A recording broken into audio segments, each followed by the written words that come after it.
एक जंगल में रानू चिड़िया अपनी बेटी गुड़िया और बेटे कुकू के साथ रहती थी। उसका पति टुन्नू चिढ़ा अपने घर के सामने ही मटके बनाकर जंगल के पक्षियों को बेचता था। कभी कभी जंगल के पक्षी टुन्नू से मटके खरीद लिया करते थे। टुन्नू जी, आज कुकू और गुड़िया के स्कूल की फीस जमा करने की आखिरी तारीख है। आप मुझे 22,000 रुपये दे दीजिए, मैं अभी स्कूल जाकर जमा करवा दूंगी। रानू, तुम पैसे ऐसे मांग रही हो जैसे हमारे घर में पैसों का पेड़ लगा हो। कहाँ से लाऊं मैं 22,000 रुपए? पहले तो मैं अकेला ही इस जंगल में मटके बनाकर बेचता था, लेकिन अब तो कई सारे पक्षी मटके बनाकर बेच रहे हैं।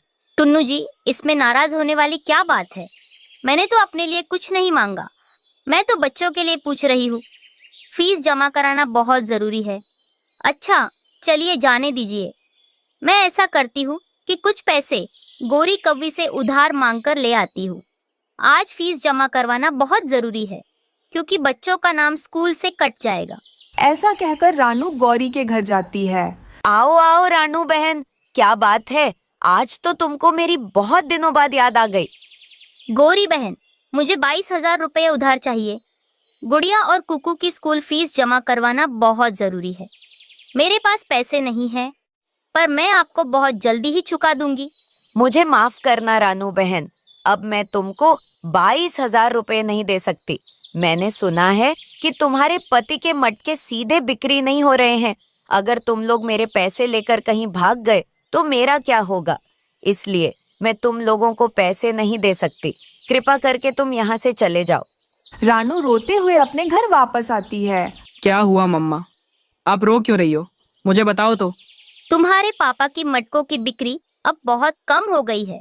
कुकू बेटा, मुझे समझ में नहीं आ रहा कि अब क्या करें ताकि मटकों की बिक्री बढ़े। माँ, पापा जंगल के पक्षियों के लिए मामूली से मटके बनाकर बेचते हैं। बाकी पक्षी भी पापा जैसे ही मटके बनाकर बेच रहे हैं। इसी वजह से जंगल के पक्षी पापा से बहुत कम मटके खरीद रहे हैं। हाँ कुकू बेटा, तुम सही कह रहे हो। हमें कुछ अलग करना पड़ेगा, तभी हम मटके बेच पाएंगे।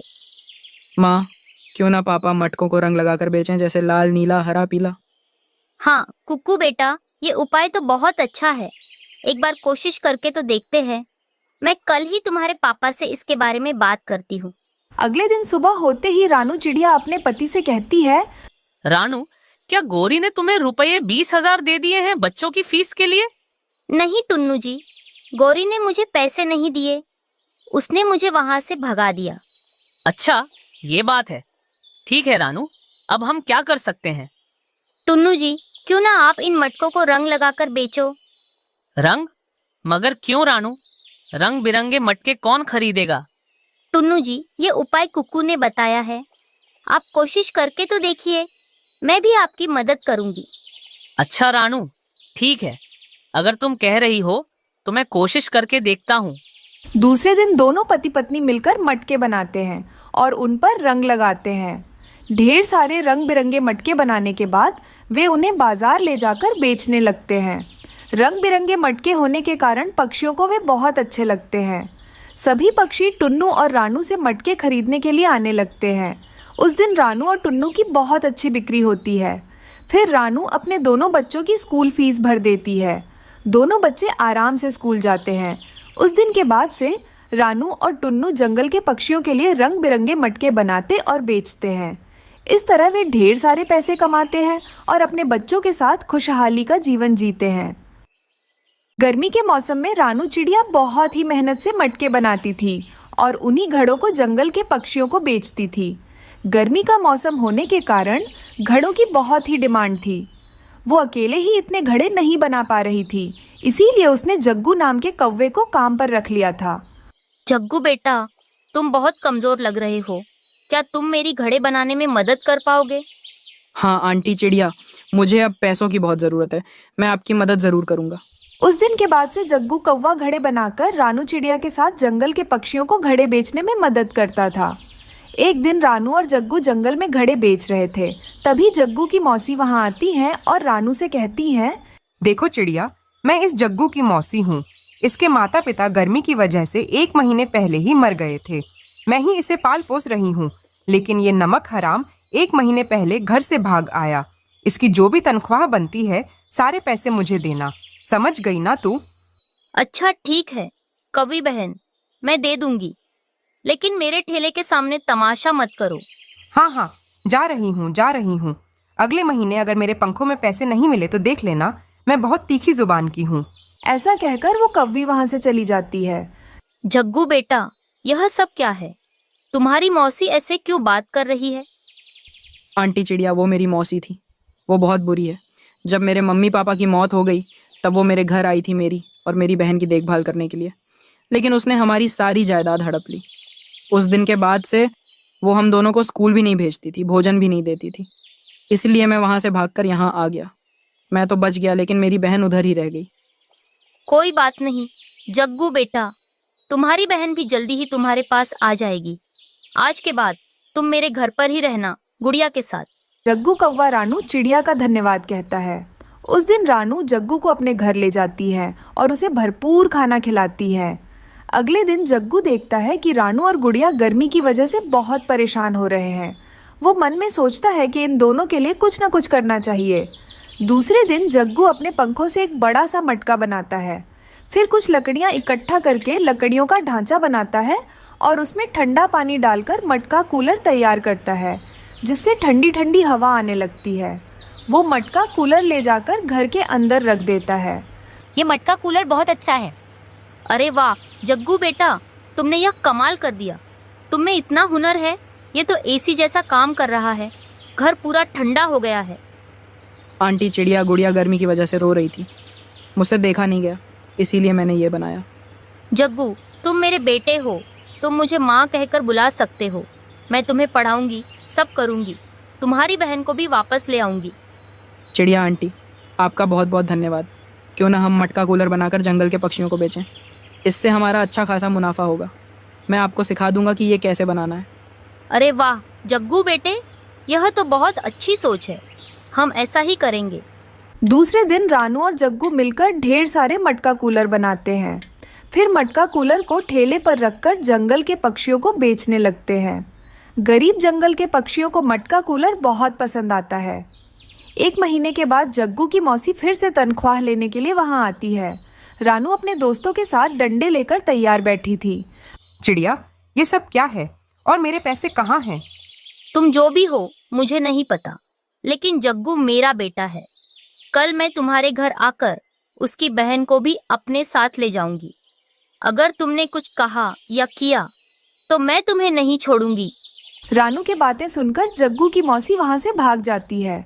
अगले दिन रानू चिड़िया जग्गू की बहन मुन्नी को अपने साथ अपने घर ले आती है। रानू जग्गू और मुन्नी को अपने बच्चों की तरह प्यार करती है और गुड़िया के साथ साथ जग्गू और मुन्नी को भी स्कूल भेजती है। इस तरह रानू मटका कूलर बेच बेच कर धनवान हो जाती है और अपने तीनों बच्चों के साथ खुशी खुशी रहने लगती है। उस जंगल में कड़कती गर्मी का मौसम चल रहा था। रानू और उसकी बेटी गुड़िया गर्मी से बहुत परेशान थे। क्या बात है गुड़िया बेटा, इतनी रात हो रही है लेकिन तुम अभी तक सोई नहीं हो। क्या बात है, मुझे बताओ तो। माँ, मुझे बहुत गर्मी लग रही है। बाहर से हवा भी नहीं आ रही है और तो और हमारे घर में एक फैन भी नहीं है, इसलिए मुझे नींद भी नहीं आ रही है। गुड़िया तुम सही कह रही हो, लेकिन हम दोनों अब कर भी क्या सकते हैं। जैसे तैसे करके सोने की कोशिश करो मेरी बच्ची। रानू अपनी बेटी को जैसे तैसे करके उस रात सुला देती है। अगले दिन सुबह हो जाती है। सुबह होते ही रानू चिड़िया बाहर जाने के लिए तैयार थी। गुड़िया बेटा चलो हम दोनों भोजन लेने के लिए दूसरे जंगल जाएंगे। सुना है वहाँ पर मीठे मीठे फल मिलते हैं।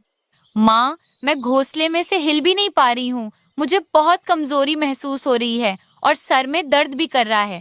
गुड़िया ऐसा कहते ही रानू जल्दी से गुड़िया को छू कर देखती है।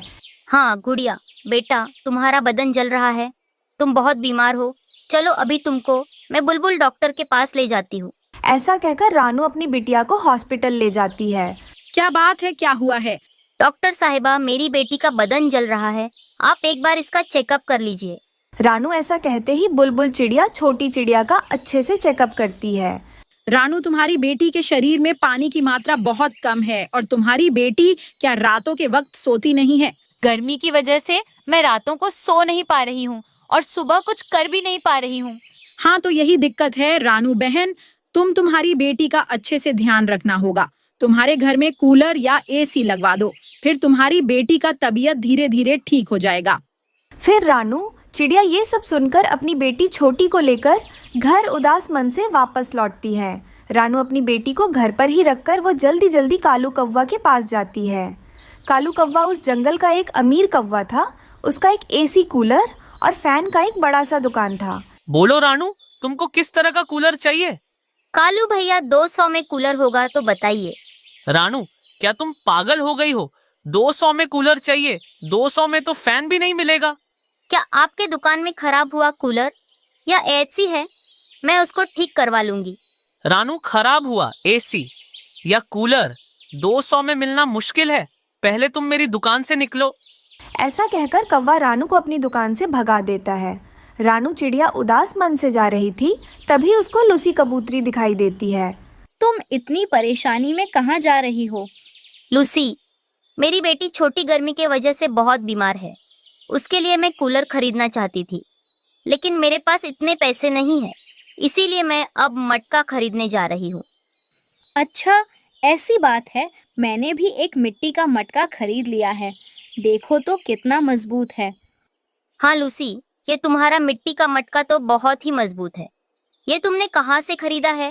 वो देखो, पेड़ के नीचे एक वृद्ध कौवी मिट्टी के मटके बेच रही है। तुम वहाँ से खरीद लेना। फिर रानू जल्दी जल्दी से उस वृद्ध कौवे के पास जाती है। हाँ चिड़िया बेटा, कहो तुम्हें किस तरह का मटका चाहिए? माँ जी, मेरे पास इतने पैसे नहीं है, कोई कम दाम वाला अच्छा मटका ही दे दीजिए। क्या बात है चिड़िया, तुम इतनी उदास क्यों हो? मुझे बताओ तो। फिर सारी बातें रानू चिड़िया बताने लगती है कि कैसे उसकी बेटी बीमार है और कैसे उसको अब कूलर की सख्त ज़रूरत है। लगता है तुम अपनी बेटी से बहुत प्यार करती हो। ये देखो, मैं तुम्हारे लिए मुफ्त में ही ये मिट्टी का मटका दे रही हूँ। ये ऐसा वैसा मटका नहीं है, ये बहुत ही खास किस्म का मटका है। खास किस्म का मतलब क्या है? पहले तुम इस मटके को अपने घर ले जाओ, मटके के ऊपर तक अच्छे से पानी भरना, फिर तुम्हें सब कुछ पता चल जाएगा। फिर रानू चिड़िया बूढ़ी कौवी को धन्यवाद कहकर उस मिट्टी के मटके को लेकर अपने घर आ जाती है। अरे वाह माँ, ये मिट्टी का मटका तो काफी बड़ा और मजबूत भी लग रहा है। हाँ बेटा, ये खास किस्म का मटका है और तो और एक बूढ़ी कौवी माँ जी ने मुझे इस मटके को मुफ्त में दिया है। रानू उस मटके के ऊपर तक पानी भरकर उसको घोंसले में रख देती है। माँ, कितनी गर्मी लग रही है, कहीं से ठंडी हवा आएगी तो बहुत ही अच्छा रहेगा। गुड़िया चिड़िया ऐसा कहते ही उस मटके में से ठंडी हवा आने लगती है। अरे ये कैसा जादू है, इस मटके में से तो ठंडी ठंडी हवा आ रही है और घर पूरा ठंडा हो गया है। माँ, तुमने खास किस्म का मटका कहा है ना, इस मटके की खासियत यही होगी। मम्मा, क्यों ना तुम हमारे घर में जो टूटा फूटा फैन है वो इस मटके के सामने रख दो, हमारा घर तो और ठंडा हो जाएगा। फिर रानू चिड़िया ऐसा ही करती है। अरे वाह गुड़िया, बेटा तुम्हारा उपाय तो बहुत अच्छा है। अब तो हमारे पास एक मटका कूलर बन गया है। हाँ माँ, अब तो इस गर्मी का मौसम में आराम से रह सकते हैं। फिर रानू अपनी बेटी गुड़िया चिड़िया के साथ आराम से सो जाती है। गर्मी के मौसम में रानू चिड़िया बहुत ही मेहनत से मटके बनाती थी और उन्हीं घड़ों को जंगल के पक्षियों को बेचती थी। गर्मी का मौसम होने के कारण घड़ों की बहुत ही डिमांड थी। वो अकेले ही इतने घड़े नहीं बना पा रही थी, इसीलिए उसने जग्गू नाम के कौवे को काम पर रख लिया था। जग्गू बेटा, तुम बहुत कमजोर लग रहे हो, क्या तुम मेरी घड़े बनाने में मदद कर पाओगे? हाँ आंटी चिड़िया, मुझे अब पैसों की बहुत ज़रूरत है, मैं आपकी मदद ज़रूर करूँगा। उस दिन के बाद से जग्गू कौवा घड़े बनाकर रानू चिड़िया के साथ जंगल के पक्षियों को घड़े बेचने में मदद करता था। एक दिन रानू और जग्गू जंगल में घड़े बेच रहे थे, तभी जग्गू की मौसी वहाँ आती हैं और रानू से कहती हैं, देखो चिड़िया, मैं इस जग्गू की मौसी हूँ। इसके माता पिता गर्मी की वजह से 1 महीने पहले ही मर गए थे। मैं ही इसे पाल पोस रही हूँ, लेकिन ये नमक हराम 1 महीने पहले घर से भाग आया। इसकी जो भी तनख्वाह बनती है सारे पैसे मुझे देना, समझ गई ना तू? अच्छा ठीक है कवि बहन, मैं दे दूंगी, लेकिन मेरे ठेले के सामने तमाशा मत करो। हाँ हाँ, जा रही हूँ। अगले महीने अगर मेरे पंखों में पैसे नहीं मिले तो देख लेना, मैं बहुत तीखी जुबान की हूँ। ऐसा कहकर वो कौवी वहाँ से चली जाती है। जग्गू बेटा, यह सब क्या है? तुम्हारी मौसी ऐसे क्यों बात कर रही है? आंटी चिड़िया, वो मेरी मौसी थी। वो बहुत बुरी है।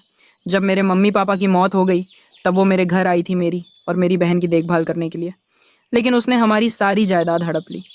उस दिन के बाद से वो हम दोनों को स्कूल भी नहीं भेजती थी, भोजन भी नहीं देती थी। इसलिए मैं वहाँ से भागकर यहाँ आ गया। मैं तो बच गया, लेकिन मेरी बहन उधर ही रह गई। कोई बात नहीं जग्गू बेटा, तुम्हारी बहन भी जल्दी ही तुम्हारे पास आ जाएगी। आज के बाद तुम मेरे घर पर ही रहना गुड़िया के साथ। जग्गू कौवा रानू चिड़िया का धन्यवाद कहता है। उस दिन रानू जग्गू को अपने घर ले जाती है और उसे भरपूर खाना खिलाती है। अगले दिन जग्गू देखता है कि रानू और गुड़िया गर्मी की वजह से बहुत परेशान हो रहे हैं। वो मन में सोचता है कि इन दोनों के लिए कुछ ना कुछ करना चाहिए। दूसरे दिन जग्गू अपने पंखों से एक बड़ा सा मटका बनाता है।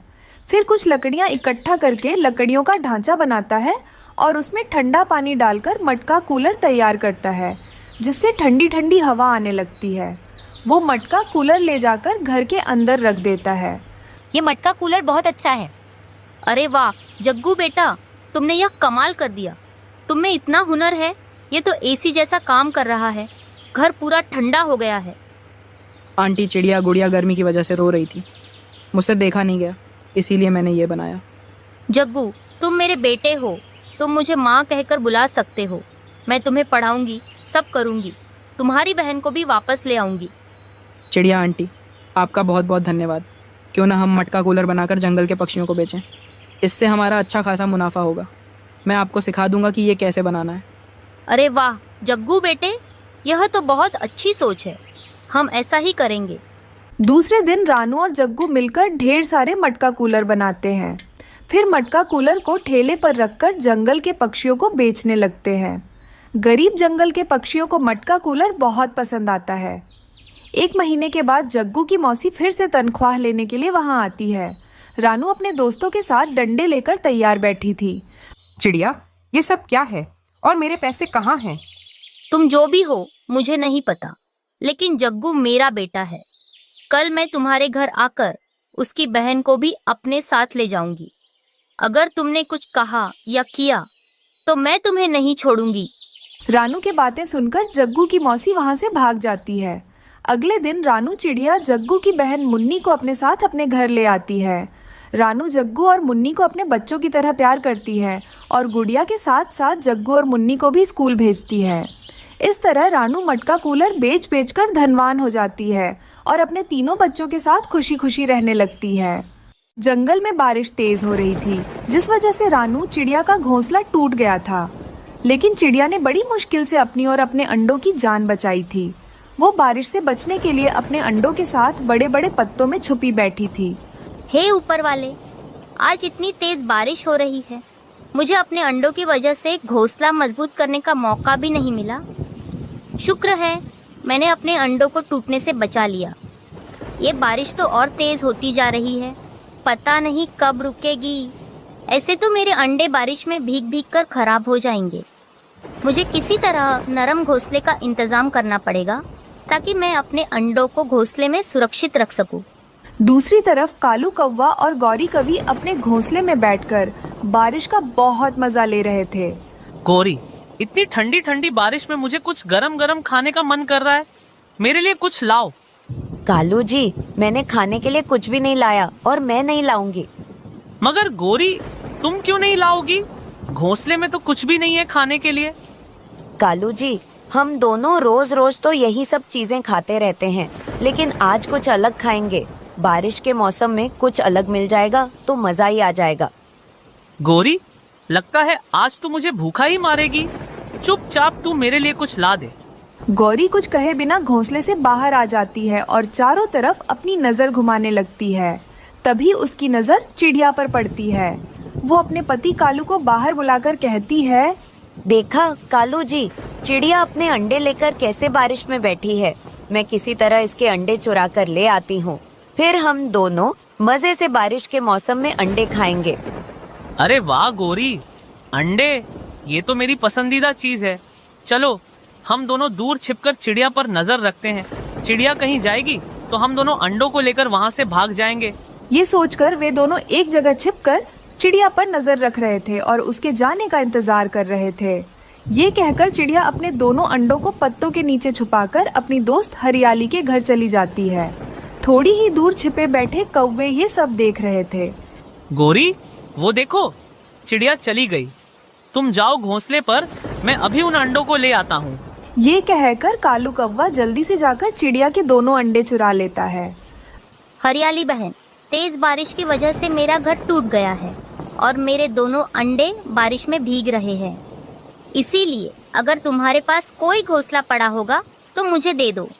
मैं अपने अंडों को उसमें रख दूंगी और वे सुरक्षित भी रहेंगे। हाँ रानू बहन, मेरे पास दूसरा घोंसला है, तुम इसे ले जाओ और अपने अंडों को सुरक्षित रखो। हरियाली बहन, तुम्हारा बहुत बहुत धन्यवाद मेरी मदद करने के लिए।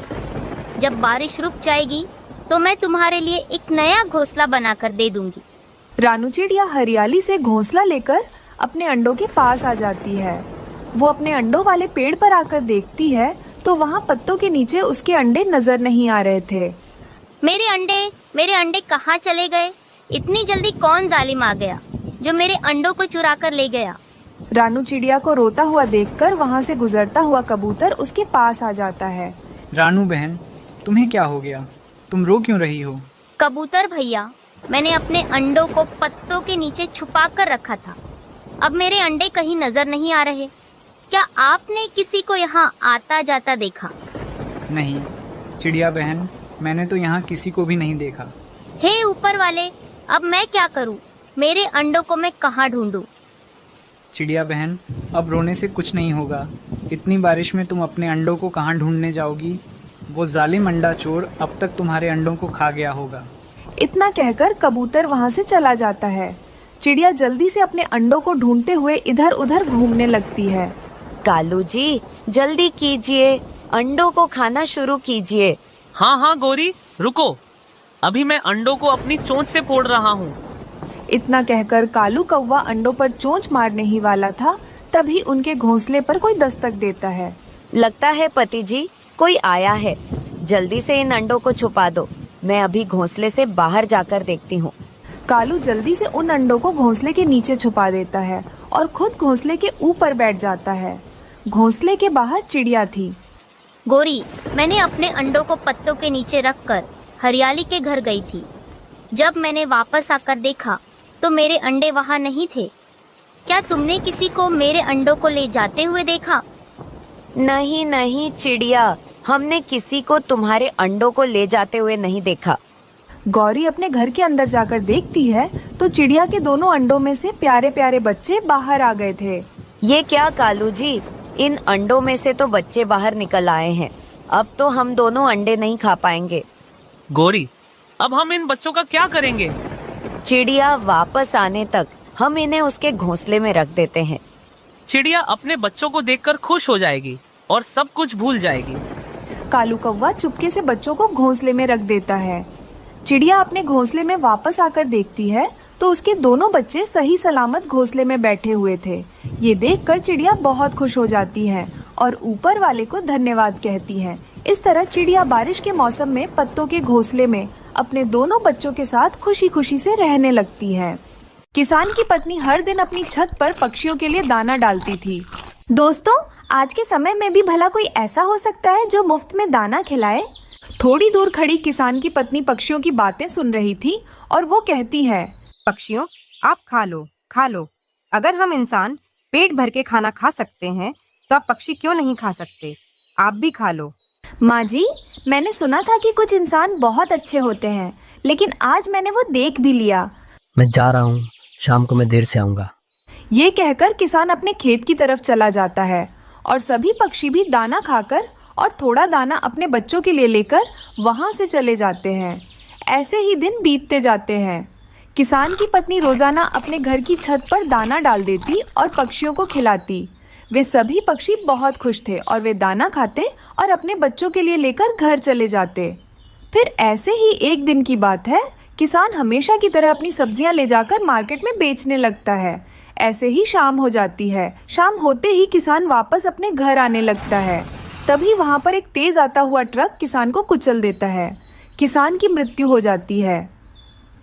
किसान की पत्नी बिल्कुल अकेली रह जाती है और धीरे धीरे घर का दाना पानी भी खत्म हो जाता है। कुछ दिनों बाद पक्षी दाना खाने आते हैं, लेकिन किसान की पत्नी की छत पर दाना न देखकर वे निराश हो जाते हैं। दोस्तों, मुझे तो कुछ ठीक नहीं लग रहा। घर भी खाली खाली दिख रहा है और किसान की पत्नी भी कहीं नजर नहीं आ रही है। चिड़िया अभी ऐसा कह ही रही थी कि तभी किसान की पत्नी वहां आ जाती है और कहती है, मुझे माफ करना पक्षियों, अब मैं आपको दाना नहीं दे पाऊंगी क्योंकि कल से मेरा बच्चे भी भूखे हैं। मेरे पति की एक दुर्घटना में उनकी मौत हो गई है। माँ जी, आपके साथ बहुत बुरा हुआ। मुझे तो पहले से ही शक था। मैं तभी समझ गई थी कि आज आपने हमारे लिए दाना नहीं डाला है। जरूर कुछ हुआ है। मेरे घर में सिर्फ वही कमाने वाले थे। अब तो मेरे घर में मेरे बच्चों के लिए भोजन भी नहीं है। ऐसा कहकर किसान की पत्नी वहां से चली जाती है। हर मुश्किल की घड़ी में किसान की पत्नी ने हमारा साथ नहीं छोड़ा, तो अब हमें भी इनके लिए कुछ करना होगा। हमें क्या करना है ये सब मुझे पता है। आप सब मेरे साथ आइए, मैं आपको सब बताता हूँ। वैसे कालू, हमें कुछ समझ नहीं आ रहा कि तुम किसान की पत्नी की मदद कैसे करने वाले हो। क्या करोगे तुम उनके लिए? फिर वे सब वहां से चले जाते हैं। कालू कौवा अपने दोस्तों को सीधा अपने घोंसले पर लेकर जाता है। कालू कौवा के घोंसले में वहां कुछ पड़ा था जो बहुत तेज चमक रहा था। अरे वाह कालू, ये क्या चीज है जो चमक रहा है? दोस्तों, ये एक हीरा है। मैं पिछली बार जब एक गुफा में घुसा था तब मैंने इसे देखा था। तो कालू भैया, इसका मतलब हम ये हीरा किसान की पत्नी को ले जाकर देंगे। हाँ चिड़िया, ये बहुत कीमती होता है। इंसान तो इसे ढूंढने के लिए पहाड़ों तक खोज लगाते हैं। वैसे कालू भैया, सच बताऊं तो मुझे आज बहुत खुशी हो रही है कि हम भी किसान की पत्नी के किसी काम आ सकेंगे। ये कीमती हीरा हम पक्षियों के तो किसी काम का नहीं है। हम उस किसान की पत्नी को ही ले जाकर दे देते हैं। वे सब फिर से घने जंगल की तरफ से उड़कर वापस किसान की पत्नी के घर आकर वहीं चारपाई पर बैठ जाते हैं। मुझे सब पता है पक्षियों कि आप सब भूखे हैं, लेकिन आप सब मेरा विश्वास करो। अगर मेरे पास कुछ खाने को होता तो मैं आप सबको वो जरूर देती। माँ जी, हमें सब पता है और हमें आप पर विश्वास भी है। हम तो यहाँ पर आपकी मदद करने के लिए आए हैं। ये आज किसान की पत्नी पक्षियों की ये बात सुनकर खुश हो जाती है। पक्षियों, आप सब मेरी क्या मदद करोगे? आप सब तो बहुत मासूम हो और हम इंसानों की ज़रूरतें तो बहुत बड़ी बड़ी होती हैं। तो आप मेरी मदद कैसे करोगे? माँ जी, हम पक्षी छोटे ज़रूर हैं, लेकिन हमारे दिल बहुत बड़े हैं। अगर हम सच्चे मन से किसी की मदद करने के लिए सोचते हैं तो भगवान भी हमारी मदद ज़रूर करते हैं। ये देखिए, हम आपके लिए कीमती हीरा लेकर आए हैं। ये सब सुनकर और इतना चमत्कारी हीरा देखकर किसान की पत्नी की आंखें खुली की खुली रह जाती हैं। माँ जी, अब आप इस कीमती हीरे को लेकर सुनार के पास जाइए और इसे बेचकर अपनी ज़रूरतों को पूरा कीजिए। लेकिन माँ जी, हमें मत भूल जाना, क्योंकि हमें जो मज़ा आपकी छत पर दाना खाने में आता है वो कहीं भी नहीं आता। नहीं नहीं पक्षियों, ऐसा नहीं होगा। मैं आपको कैसे भूल जाऊंगी? मेरे रिश्तेदार, पड़ोसी, किसी ने भी मेरी मदद नहीं की और ना ही मेरे बारे में सोचा। लेकिन आपने मेरी मदद की तो मैं आपको कैसे भूल जाऊंगी? माँ जी, मैं तो कहती हूँ कि क्यों ना आप इस हीरे को बेचकर मिठाई का ठेला लगाना शुरू कर दें। इससे आपकी अच्छी कमाई होगी। हाँ चिड़िया, तुम्हारा आइडिया तो बहुत अच्छा है। मैं ऐसा ही करूँगी। मैं इस हीरे को बेचकर एक ठेला खरीद लाऊंगी और मिठाई बेचूंगी, खिलाऊंगी और अपने घर का गुजारा भी अच्छे से करूंगी। फिर अगले दिन ही किसान की पत्नी हीरे को बेचकर पैसे ले आती है और मिठाई का ठेला लगाना शुरू कर देती है। गांव के सब लोग उससे मिठाई खाने आते हैं और उसका मिठाई खूब बिकता है। इस तरह वो मिठाई बेचकर अच्छे पैसे कमाती है। उस दिन के बाद किसान की पत्नी हर दिन अपनी छत पर पक्षियों के लिए दाना डालती। ये देखकर पक्षियाँ भी बहुत खुश हो जाते हैं। अब उनको दाने की कोई कमी नहीं थी।